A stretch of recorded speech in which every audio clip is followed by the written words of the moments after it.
concentré. Ah, peut-être. Oui. Il n'a pas plu en 2003. Non, il n'y a pas plu du tout. C'est possible. Hein. L'année de la canicule. Ah oui. Donc, pour que je puisse en prélever. Ah oui, oui, non, mais. Si, si. C'est pas- bon. On a eu un déficit de 200 mm. Ouais, ouais. Ok. Alors, bon, l'eau de 100, je l'ai mis comme ça, mais disons qu'on ne va pas rentrer dans les détails. Donc, on va regarder un petit peu l'eau de Blanche-Église, qui est à 42,6. Parce que la question que se pose tout géochimiste digne de ce nom, quand il est dans un contexte donc d'évaporique, de trucs qui s'évaporent pour former des minéraux, est-ce que cette composition, c'est simplement de l'eau de Marsal qui s'est évaporée, concentrée jusqu'à 42 grammes? Alors, si je regarde de près, ça c'est l'eau de Marsal, le même jour, prélèvement le même jour, hein, c'était en juillet, là, je m'aperçois déjà qu'elle est plus acide. C'est pas énorme, mais c'est quand même significatif. Et puis, elle contient beaucoup plus de magnésium et beaucoup plus de calcium que l'eau de Marsal. Elle contient également beaucoup de sulfate. Alors, et si je fais le test donc de saturation de cette eau, j'ai fait tout à l'heure pour Marsal, je la fais ici, et bien je m'aperçois que le minéral qui est le plus proche de la saturation, c'est le gypse. Et c'est pas la calcite. Alors ça, c'est bizarre. Parce que quand je regarde la quantité de calcium, j'en ai énormément par rapport à Marsal. J'ai la même pression de CO2 atmosphérique, c'est-à-dire que je ne vois pas bien pourquoi je ne ferais pas des carbonates de calcium, à moins que ce soit l'acidité qui joue. Bon. Alors, si je compare avec celle de Marsal, c'est bien la calcite qui est tout proche de 0, et le gypse, il est à peu près à la même distance qu'ici la calcite. Alors, il faut savoir, voilà, donc la question, est-ce qu'en évaporant l'eau de Marsal, j'obtiendrai la composition de Blanche-Église? Alors, on a deux façons de le faire, soit on prend de l'eau de Marsal, on l'évapore, et puis on essaie de récupérer les minéraux, on les analyse au rayon X, etc. Ça fait quand même un gros boulot que seuls nos grands-pères savaient faire. Maintenant, ce qu'on fait, on retourne à notre bel ordinateur, qui nous calcule tout ça. Alors, il y a quand même une chose qu'il faut que je vous dise, pour quand même, comme diraient les hommes politiques, pour être honnête. Tout à l'heure, je vous ai dit qu'on prend des concentrations pour calculer des produits ioniques d'activité, etc. Or, j'ai bien dit d'activité. Qu'est-ce que ça veut dire? C'est quand même pas aussi simple que ça. Hein, là. Ah tiens, c'est pas ça que je voulais dire. Bon. D'accord, ok, attendez. Il me manque peut-être une diapo. Ouais, il me manque une diapo. Alors je peux vous montrer à la main. Par exemple, le sodium, hein, je vous ai dit, il y a Na+, et Cl-, qui donnerait le sel. Mais si vous regardez en détail, dans des solutions aussi complexes que ça, les ions, ils interagissent les uns avec les autres. Et donc, le sodium, il se trouve sous forme de Na+, mais aussi sous forme de carbonate de sodium, de sulfate de sodium, et de bicarbonate qui doit être quelque part par là. Voilà. Alors, cette complexité, elle entraîne une autre chose. C'est que, quand je suis dans une solution, dans l'eau pour mes pâtes, hein, je mets NaCl, on a bien des ions Na, des ions Cl qui sont bien libres de se balader là où ils veulent, d'entrer dans les spaghettis. Bon. Quand c'est une solution plus complexe comme ça, les ions interagissent les uns avec les autres. C'est un peu comme si vous êtes dans une foule, vous n'êtes pas vraiment libre de votre activité. Et donc votre activité baisse. Et ça, c'est ce qui est calculé. Alors, je peux vous expliquer pourquoi. Et comment? Enfin, c'est quelque chose qu'il faut accepter pour le moment. Hein. Donc on a, le programme, il nous calcule un coefficient d'activité. Ah ben je comprends, mais je ne suis pas à la bonne diapo. Donc je vous en parlerai tout à l'heure. Enfin, c'est comme ça, il y a un coefficient d'activité qui n'est pas égal à 1, qui est inférieur à 1, c'est-à-dire que le sodium, il n'agit pas pour son propre compte, il faut qu'il tienne compte de toutes les espèces, du pH, etc. Voilà, bon. Qu'est-ce qui se passe? Ah oui. C'est un petit peu d'écran. Voilà, donc... Ah oui, c'est bien, ça. Ouais. Voilà, donc pour évaporer l'eau de Marsal, qu'est-ce qu'on fait? On la verse sur l'ordinateur, comme dit. lui, il a calculé la charge totale, c'était N 3 grammes par litre. Le pH, il ne le calcule pas, on lui donne. C'est celui qu'on a mesuré. Et puis, il va... donc, qu'est-ce qu'il fait? Ben, tout bêtement, il calcule au départ la répartition des espèces par kilo d'eau, par litre d'eau. Litre ou kilo, c'est pareil, puisque la densité ici est toujours de 1. Et puis le coup d'après, il avance d'un incrément et il va calculer par rapport à 999 grammes d'eau, puis 990, puis 900, puis 800, puis 700. Et comme ça, ben, il concentre et il simule l'évaporation. C'est tout bête. Enfin, ça a l'air tout bête, mais informatiquement parlant, c'est pas si facile. Et alors, on lui a demandé d'évaporer jusqu'à environ 42 grammes par litre, comme à Blanche-Église. Hein? Alors, la première chose qu'on remarque, il a bien, donc à l'incrément numéro 300, il a mouliné comme ça pendant un petit moment. On lui a dit de s'arrêter. On lui a pas dit de s'arrêter, on va regarder quand est-ce qu'il était à 42 grammes et on l'a arrêté. On s'aperçoit par exemple que le pH, il n'a pas changé. Autrement dit, il y a bien une bizarrerie dans l'eau de Blanche-Église qui serait plus acide, il n'y a pas de raison.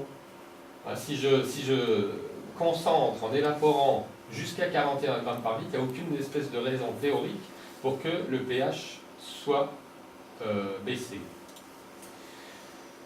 Alors, voilà ce qu'il nous a calculé pour la saturation des minéraux à 42 grammes par litre de l'eau de Marsal. Ce n'est pas la même chose que ce qu'il avait calculé pour l'eau de Blanche-Église. En fait, vous voyez qu'il n'y a plus que 3 minéraux là. Il teste le sel, il est sous-saturé, la potasse, elle est sous-saturée, le gypse est encore sous-saturé pour 42 grammes par litre, ce qui est assez normal, mais il n'y a plus de calcite. Pourquoi? Parce qu'il en a formé. Vous voyez qu'à 42 grammes par litre, la calcite, elle est à l'équilibre. Je ne sais pas pourquoi c'est 0,1, hein, c'est pas vraiment l'équilibre. Enfin bon. Et alors, comme il est malin comme tout, il calcule le nombre de minéraux produits. Hein, il l'exprime en mol, en grammes, en centimètres cubes, en tout ce que vous voulez. Donc, voilà, en évaporant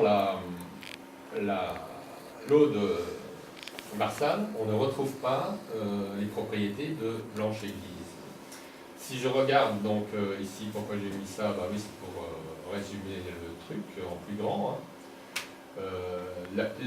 Le test de l'eau de Blanche-Église tel quel, il nous montrait que la calcite ne s'était pas formée à 42 grammes par litre, alors que notre calcul nous dit qu'elle s'est formée.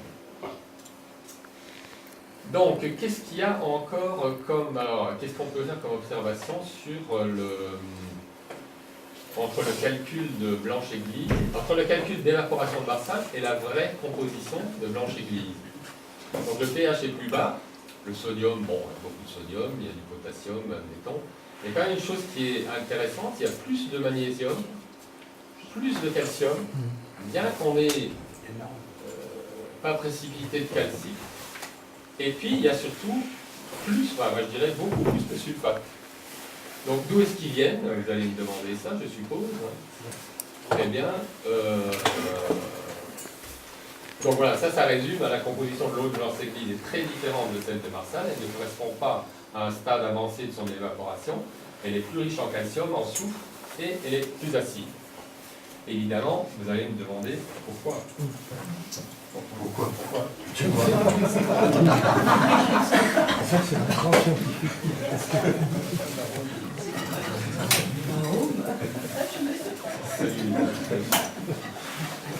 Mais j'ai quand même un embryon de réponse.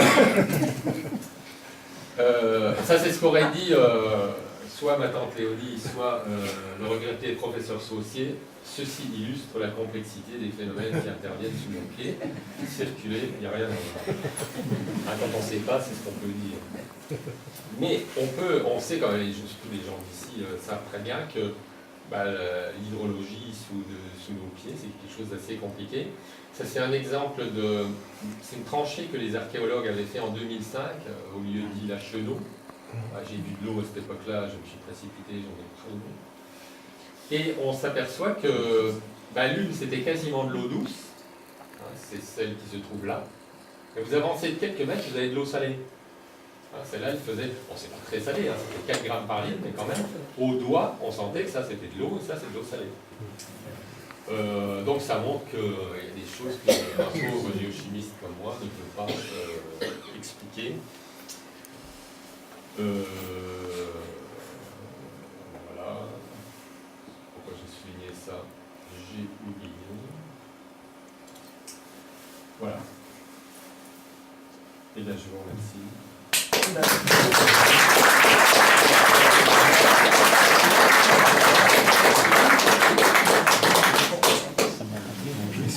Oui, oui. Donc si vous avez des questions, n'hésitez pas. Je peux vous poser une question. Moi, c'est loin. Moi, c'est loin. Parce que ici, donc, sur Marsal, etc., Marsal, historiquement, était connu comme un lieu de production de chlorure de sodium, de sel.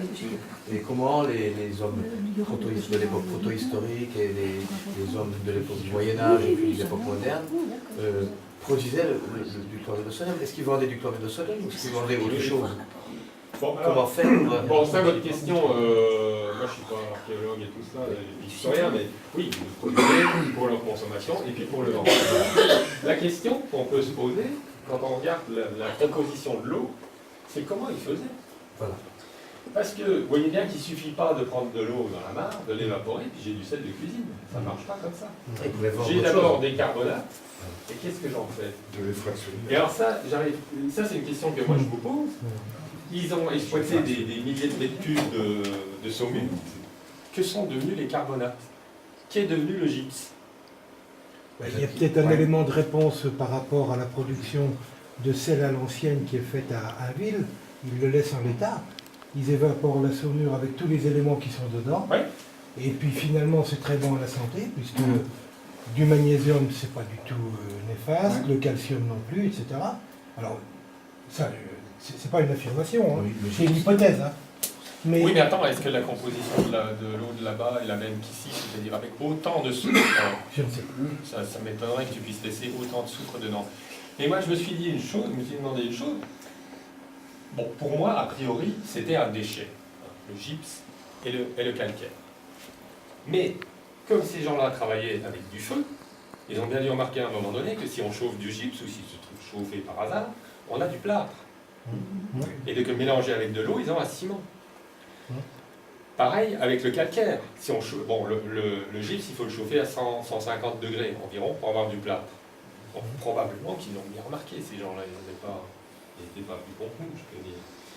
Et le calcaire, il suffit de le chauffer à 1000 degrés, alors c'est beaucoup plus, mais quand vous avez un feu de bois comme ça, on peut atteindre 1000 degrés.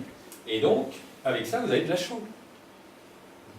Donc on peut imaginer que si on ne trouve pas de déchets dans les fouilles archéologiques, parce que le gypse il ne dissout pas. Si c'était formé, 2000 ans après, il serait toujours là. Oui.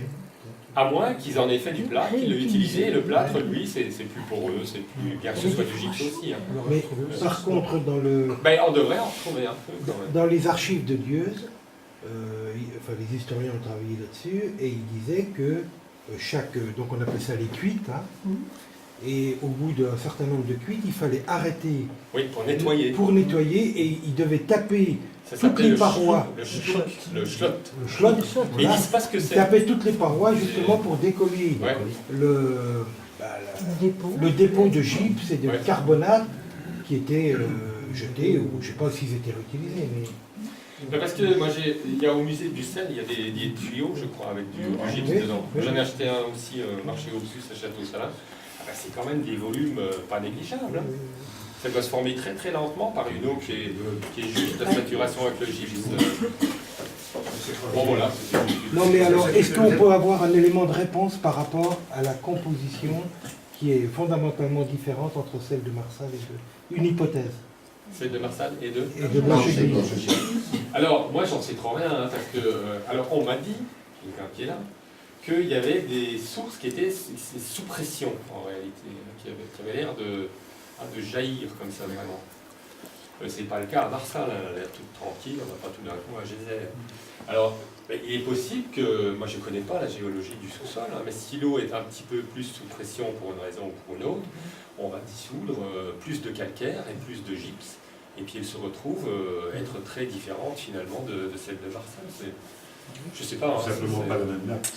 Il n'y a pas d'homogénéité entre les Non, deux. visiblement pas. Alors que le Ce qui Xanray... explique aussi le fait d'avoir de l'eau douce à côté de l'eau salée dans les trous de Oui, Xanray. oui. Oui, je voulais dire, on a quand même, et ça peut s'expliquer par ce que vous avez dit, parce que si on prend les strates de sel qui existent sous nos pieds, depuis grosso modo Belforêt jusque, je dis probablement même jusque Reims, on a une couche de sel, des strates, sur 200-250 km à peu près. Et ces couches de sel, vous avez les mines à Barangéville. Barangéville. Donc on peut supposer qu'effectivement, pourquoi ce sont les mêmes, c'est le même sel que nous avons dans ces strates-là, qu'il soit d'ici ou qu'il soit de Barangéville ou de plus loin, c'est le même, la composition est la même. Le sel, oui. Elle est la même. Donc Mais pourquoi ces variations l'eau qui est au voisinage, qui Pourquoi baigne tout ça, n'est pas forcément la même. Exactement. Donc on peut supposer qu'effectivement, il y a Pas d'homogénéité. il n'y a pas d'homogénéité dans ces sols, il y a du travail d'avant, il y a des filtrations, des infiltrations, il y a des Et percolations. c'est sans il y a doute pour que- ça qu'on peut, à certains endroits, évaporer tout simplement la flotte, même si c'est pas du sel pur, il a un petit goût sympathique de terroir, et puis il se m'étonnerait qu'avec une quantité de soufre pareille, on puisse consommer le sel comme ça. Ouais, bientôt Ce c'est serait amer et ça aurait... quasiment toxique. Pour compléter ce que tu dis, nous on sait qu'à Vic, dans le cadre des colliers de Léance à la Révolution française, les Vicrois s'étaient plaints, d'une part, tout le monde le sait, qu'ils voulaient fermer les salines parce que ça consommait trop de bois d'une part, et surtout qu'ils en avaient marre de bouffer des choses dégueulasses, et que le bon était réservé à l'exportation. Donc, il savait faire le tri entre le bon et le mauvais quand même. Ah bah, eux, les gens du cru, ils mangeaient, ils assaisonnaient ou ils gardaient, enfin je sais pas, que du sel qui n'était pas raffiné, avec tous les détritus que tu parles. J'ai lu plusieurs, enfin je fais ce que j'ai pu là, dans le mois qui précède. On parle de ces bâtiments avec des fagots, là, graduation, qui sont donc justement destinés à faire précipiter tout ce qui ne nous intéresse pas, c'est-à-dire le calcaire et le gypse, pour n'avoir à chauffer que le sel. Mais nulle part, personne ne dit ce qu'il y a dans les fagots. Est-ce que c'est un déchet? Qu'est-ce qu'ils font des fagots après? Combien de temps ils peuvent les conserver avant qu'ils soient complètement bouchés? J'en sais rien. Alors, comme quelqu'un m'avait dit qu'il y avait moins de salicorne en ce moment à la mare de Marsanne, je suis allé farfouiller un petit peu dans les articles de botanique. Et oui, ça c'est un article qui n'est même pas encore imprimé, on n'a pas la date, il est sous presse. Et alors bon, les oreilles spécialisées des botaniques savent bien qu'il y a toutes sortes de salicornes, en particulier celle de Vic qui n'est pas pareille que tout le monde, parce qu'on ne peut jamais faire tout comme tout le monde. Et bon, en gros, ils disent que l'optimum de croissance des salicornes, c'est environ 300 millimoles par litre. Et ça, c'est la concentration qu'on a, 300 millimoles par litre d'NaCl, quand on a 23-25 grammes dans l'eau de la mare. Ça, c'est un autre article qui date qui est un peu plus vieux, de 2001. Et alors lui, il envisage un certain nombre d'autres espèces. Alors, j'ai le détail, moi j'ai juste gardé l'essentiel. Des salicorne européa, je ne sais même pas le dire. Et il dit que le maximum de croissance, c'est, disons qu'il faut au moins 170 millimoles de NaCl. Ce qui veut dire qu'à 10 grammes, par exemple, par litre dans l'eau, elle a quand même peu de chances de pousser. Par contre, ce que disent ces gens-là, c'est qu'on peut augmenter le sel de façon extraordinaire. Elle va pousser un peu moins vite, mais elle poussera toujours. Donc, c'est clair que la composition de l'eau, si elle était vraiment trop peu salée pendant trop longtemps, et ben, ça pourrait expliquer que la salicorne a du mal de pousser.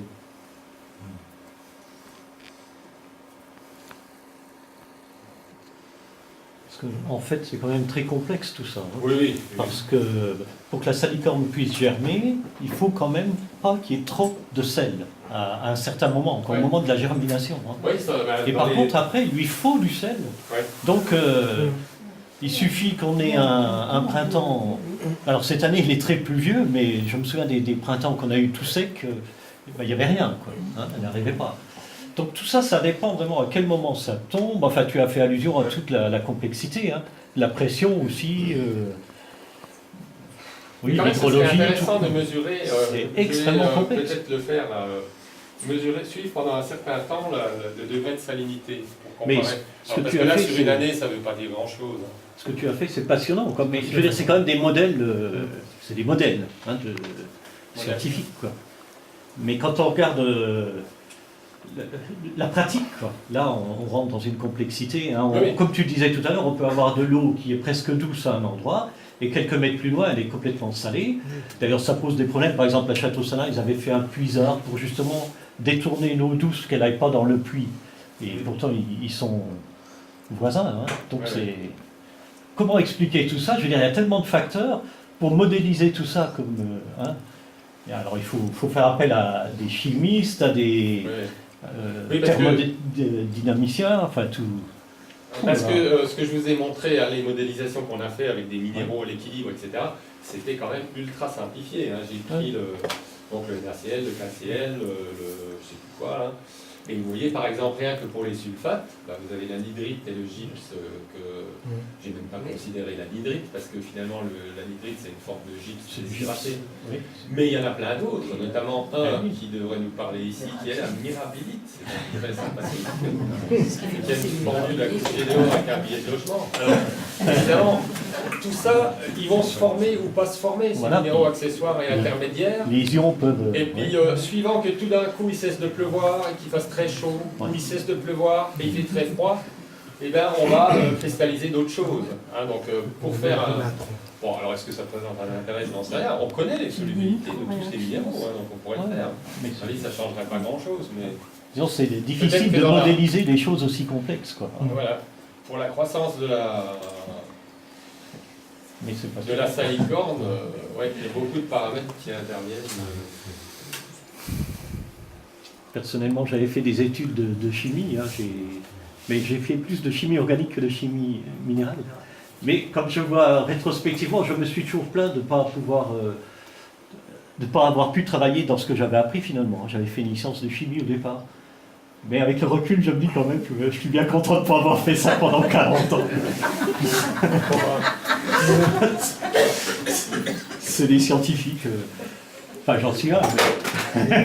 Par rapport à la solubilité des matériaux dont tu as parlé tout à l'heure, il y a un élément intéressant, c'est la dissolution naturelle du gypse qui s'opère le long de la vallée de la Seille de chaque côté, avec des effondrements. Et donc on a constaté ça sur Haraucourt, dans des parcelles de Laurent Pathé, et sur Bourrache, chez nous, on a fait venir des géologues qui nous ont expliqué que, c'est ce que tu as dit, la solubilité, elle est très très lente, et on peut avoir des effondrements qui interviennent au bout de 20 à 30 000 ans. Donc des cavités de 3-4 mètres cubes. Ah oui, c'est ces effondrements là que Et tu tout d'un montrais, coup, un effondrement De gypse. qui correspond à des poches de gypse qui ont été solubilisées avec le temps. Mais est-ce que c'est le gypse qui est solubilisé ou est-ce que c'est le ciment de gypse, les cristaux de gypse? Ah, ça, je sais pas. Je sais pas, mais Ah, autrefois... parce que comme c'est jamais pur, C'est le sulfate de calcium. ça peut être, il peut être cimenté par des carbonates par exemple, qui eux vont se Possible, hein. dissoudre plus facilement, et puis à un bout d'un moment, tout s'écroule. Je sais pas. Et autrefois, ici, les paysans, ben, ils utilisaient ça, ou les villageois, comme dépotoir en réalité. Ah oui. Ah oui, oui, ben, on a une cartographie ici avec les effondrements qu'il y a. Même la mare de Marsanne, c'était un peu un dépotoir, hein, je pense. Ah, je sais pas, ça je ne l'ai pas connu, le dépotoir. Ah bah, il n'y a pas besoin de creuser loin pour le trouver. Hein. Ah bon C'est pour ça que D'ailleurs, Mais même à une époque, au niveau, on imaginait que quand on voyait des effondrements, enfin des cavités dans des parcelles, on imaginait que c'était à l'époque des Gaulois, on imaginait que les Gaulois, c'était une théorie, avaient creusé, etc., évidemment, leur maison. Ah, des Mardelles. Ah, les Mardelles. Voilà, c'est ça. Et Oui, en la fait, théorie des Mardelles. c'était une explication plutôt géologique. Oui, c'est ça, c'est tout à fait géologique. Parce que même la dolomie, elle est soluble à longue échéance. Oui, hein. mais il faut 20 à 30 000 ans. Oui, ça se dissout quand même pas vite, quoi. Pardon. Ça se dissout pas très vite, quoi. Voilà, mais bon, il faut se mettre à l'échelle des temps Oui, mais ça géologiques. va. Hein. Bah oui, 30 000 ans, c'était hier. Non, parce que moi, ce c'est qui rien. m'intéressait ici, c'était quand même de dire que le soufre qui est dans l'eau de la mare de Marsal, il ne vient pas de la dernière pluie. Il n'est pas tombé de la dernière pluie. Mais c'est D'ailleurs, à très propos de intéressant. gypse, un de ces jours, enfin, quand j'aurai le temps de nouveau, il y avait une autre question qui se posait au musée de Vic, qui était la statue de Notre-Dame d'Anna. Non de Bethléem, Ah, de Bethléem. qui est en albâtre. L'albâtre, ben, comme un... Et des gens ont bien informé, disaient, enfin faisaient l'hypothèse que l'albâtre pouvait peut-être venir de un la gypse région. local. Ah oui. Oui. Et donc, il y a aussi une dizaine d'années, j'ai analysé la statue. Et puis, j'ai cherché du gypse, en particulier avec Jeff, là, dans une des mines. Et la bonne nouvelle, parce que vous savez qu'il y a deux sortes d'albâtre. Hein. L'albâtre, c'est juste un nom qui désigne une roche calcaire, sédimentaire, à grains fins, et qu'on peut polir. Mais ça peut être aussi bien des carbonates que des sulfates, c'est-à-dire du gypse. Donc la statue, si elle avait été en carbonate de calcium, elle ne venait pas d'ici. Parce que, quoi que c'est pas sûr, mais de cette couleur-là, blanche. Par contre, on a trouvé des morceaux très épais. Hein, on a été, alors vous savez, à cet endroit-là où les protecteurs des chauves-souris ont nettoyé le coin. C'est la mine de gypse de Vic, quoi. Ouais. Et là, donc, on trouve des épaisseurs considérables. Donc, il y a des blocs qui pourraient Magnifique. parfaitement. Et donc, les analyses que j'ai faites, que ce soit des éléments majeurs et des éléments traces, qui sont un peu les empreintes digitales, hein, c'est quasiment la même chose. La statue est ici. Mais l'albâtre, c'est pratiquement une roche analogue au marbre. Enfin, En Ouais, composition c'est chimique. du grain qui- Et alors, ouais, ouais. il faut quand même savoir que dans l'histoire du sel qui a été écrite, je ne sais plus par qui, Véronique, la Bible sur le sel jusqu'au XVIIIe siècle. Il était conservateur du musée des archives départementales. Igel. Alors Igel nous dit dans son ouvrage que jusqu'à la Révolution française, il y a une carrière de marbre qui a été exploitée à Guébelin, à la ferme de Dourdal. Exactement. À côté des fourrages. Qui a fonctionné jusque dans les années 60. Oui, mais à côté, il y avait une carrière de Et il y marbre. avait à côté, effectivement, vous avez raison. Ouais. Et ça a été abandonné à la Révolution française parce que ce n'était pas du marbre de bonne qualité. Oui. Vous avez dans Vic, Jeff peut peut-être le confirmer, vous avez des vieilles bâtisses encore qui ont des montants en marbre venant de la région. Tu as derrière chez ta fille, là, dans la petite ruelle, là, les vieux garages, tu regardes, il y a encore du vieux marbre qui est en train de s'effriter aujourd'hui, là, qui est en train de partir. On a des bénitiers de Châteaurouet, Oui. de l'église de Châteaurouet. Et puis l'ancien hôtel aussi à Château-Saint. Hein. Donc il y a En marbre. de traces. Oui, c'est en albâtre. Oui. Ce qui fait que il y a une hypothèse qui est difficile à vérifier, mais qui repose sur des traces exactes. C'est l'école de sculpture de Salival. Alors qu'est-ce que ça veut dire, école de sculpture? Ce sur quoi c'est fondé, c'est qu'il y a probablement sur place soit des pierres que l'on pouvait travailler, soit des marbres, soit des pierres s'approchant du marbre. Est-ce que c'était fait par des moines? Est-ce que c'était utilisé par des artisans? Ça, je serais beaucoup plus réservé. Qu'est-ce que ça veut dire école de sculpture en fait? Mais la pierre était sûrement utilisée et utilisable. On le voit effectivement dans le secteur. Il y a des carrières de gypse à Moyen-Vic. Il y a des carrières de gypse à Moyen-Vic. Sur le côté ouest, qui va vers Vic. Oui, Près de Chérémy, on a été les là. voir aussi près du mont, c'est en montant vers, justement à côté de Salival, sur la montée, sur le mont Saint-Jean. Voilà. On avait été les voir. Et en 1860, il y a des plâtriers à Moyen-Vic. Dans l'almanach, on retrouve des plâtriers. Parce que justement, c'est ce qu'on avait dit, parce que l'une des hypothèses, c'est que ce soit en chauffant transformé en plâtre. Il y a une rue des Plâtres en ville, d'ailleurs. Oui. Alors, Vic, ça a fonctionné jusqu'après la guerre de 14-18. On avait le café de la mine. Café de la mine, oui. C'est la mine de Plâtre. Café de la mine. Il y avait la rue de la Plâtrerie, donc il y avait la Plâtrerie Ah à ce oui, moment-là. donc, Disons des